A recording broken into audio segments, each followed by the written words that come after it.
Picked up this cheap Audi TT knowing it wasn't right. Now it's time to start figuring out why. Second video on the Audi TT, working on getting it ready for the road. In this video I go through some of the maintenance I've done on the car. I also drop the trans to try to figure out what's been holding it back. If this helps you out, consider liking and subscribing, and let's get into it.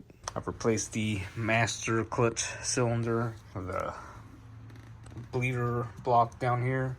So I'm gonna pull it out, see if the clutch slave cylinder is faulty. Got this shit off, I gotta take it off all of this, take care of the timing belt first, then drop the trans and see what the fuck's up.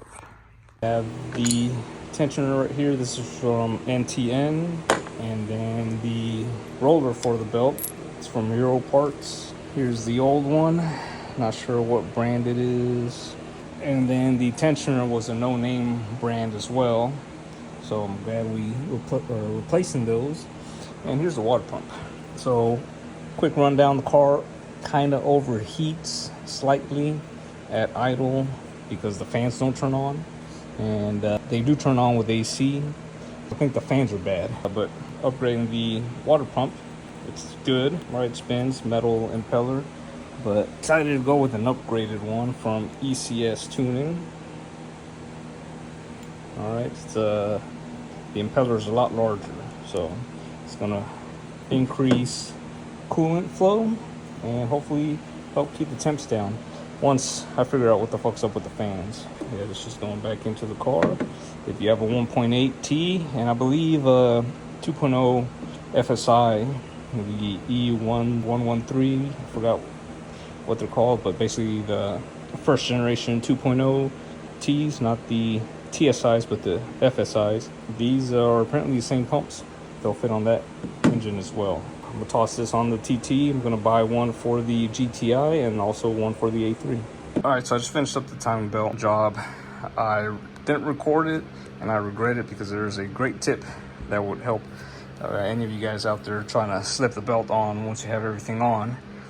If you've done this before, you know that trying to get that belt to go onto the gears is a big pain in the ass once you have everything installed.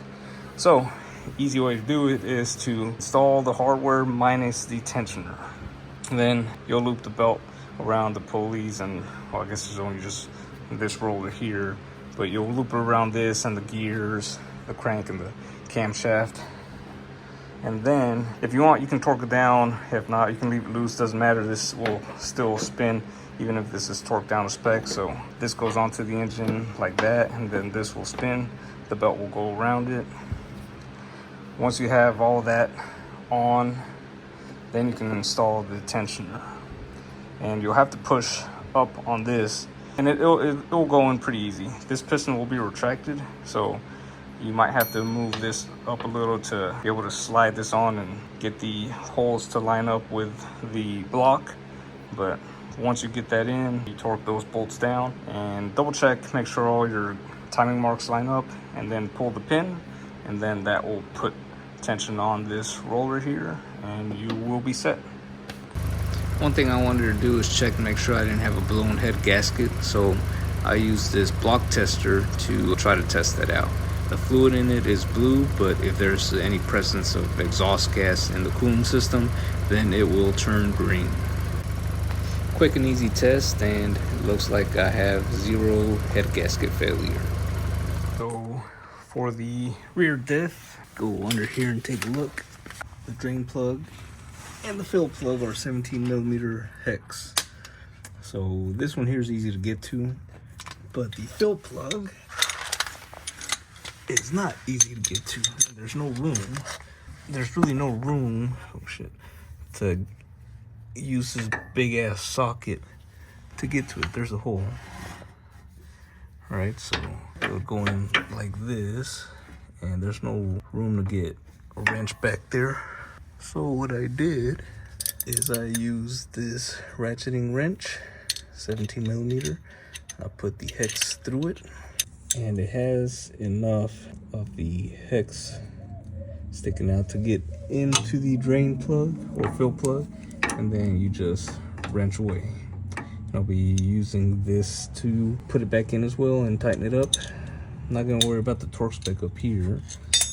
This one down here is 22 foot-pounds, and it takes about a liter of 75W GL5 fluid.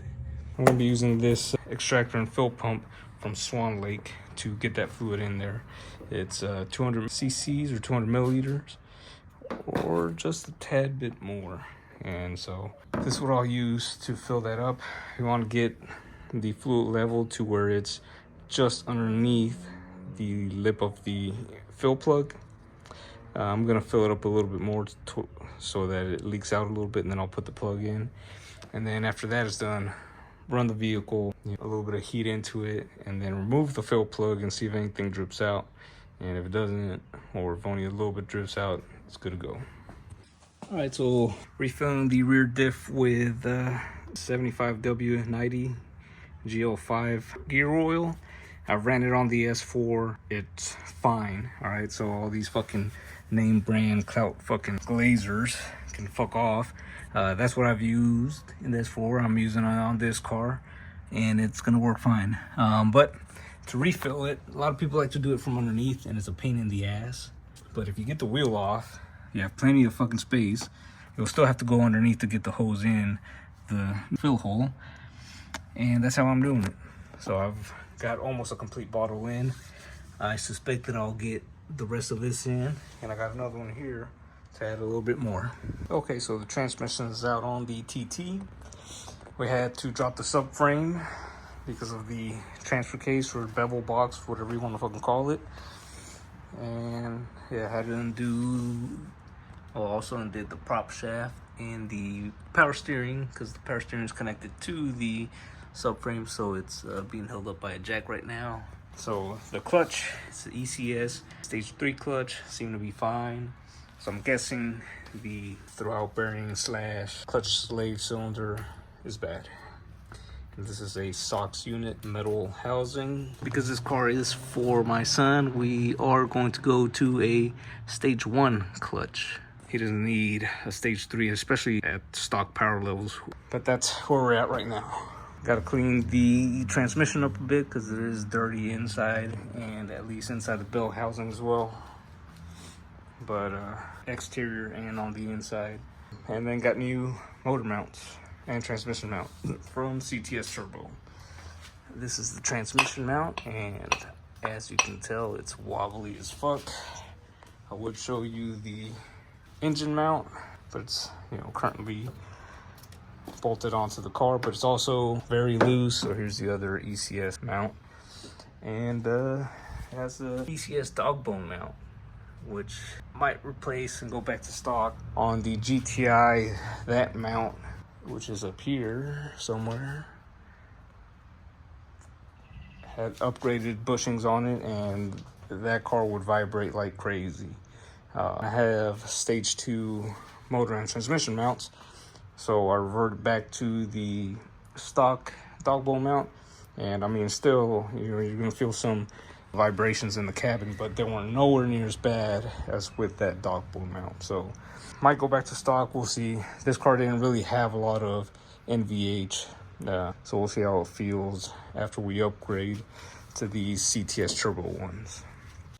Here's the transmission all cleaned up. Used a pressure washer to get most of the grime off, then I hit it with a wire wheel. Now it's ready to go back into the car. If you stuck towards the end, thanks for watching. If you found this informative, consider liking and subscribing. It really helps. Still working through this TT, so more fixes coming soon.